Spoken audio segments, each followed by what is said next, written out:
മലപ്പട്ടത്ത് youth Congress പദയാത്രയ്ക്ക് പിന്നാലെയുണ്ടായ സംഘർഷത്തിലും CPM office ആക്രമിച്ചതിനും മയിൽ police 75 പേർക്കെതിരെ കേസെടുത്തു.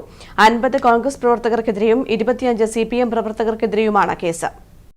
മലപ്പട്ടത്തെ സംഘർഷത്തിൽ 50 കോൺഗ്രസ് പ്രവർത്തകർക്കെതിരെയും 25 സിപിഎം പ്രവർത്തകർക്കെതിരെയുമാണ് മയിൽ പോലീസ് കേസെടുത്തത്.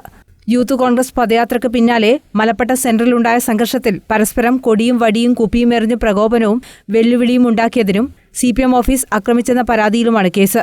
കഴിഞ്ഞ ദിവസം രാത്രി വീണ്ടും സ്തൂപം തകർത്തതിനും മലപ്പട്ടം അടുവാപ്പുറം മേഖലകളിൽ കനത്ത സുരക്ഷയ്ക്ക് നിയോഗിച്ച പോലീസുകാരെ അർദ്ധരാത്രി അസഭ്യം പറഞ്ഞ് ഭീഷണിപ്പെടുത്തിയെന്നും ആരോപണമുയർന്ന സാഹചര്യത്തിൽ മറ്റ് കേസുകൾ കൂടി എടുക്കാനും സാധ്യതയുണ്ട്.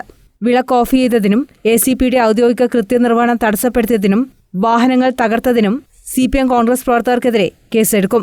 മലപ്പട്ടം സിപിഎം ഓഫീസ് നേരെയുണ്ടായ കോൺഗ്രസ് അക്രമത്തിനെതിരെ മലപ്പട്ടം ചൂളിയാട് ലോക്കൽ കമ്മിറ്റികളുടെ ആഭിമുഖ്യത്തിൽ ഇന്ന് പ്രതിഷേധ പൊതുയോഗവും സംഘടിപ്പിച്ചിട്ടുണ്ട്. News bureau, Irikkur.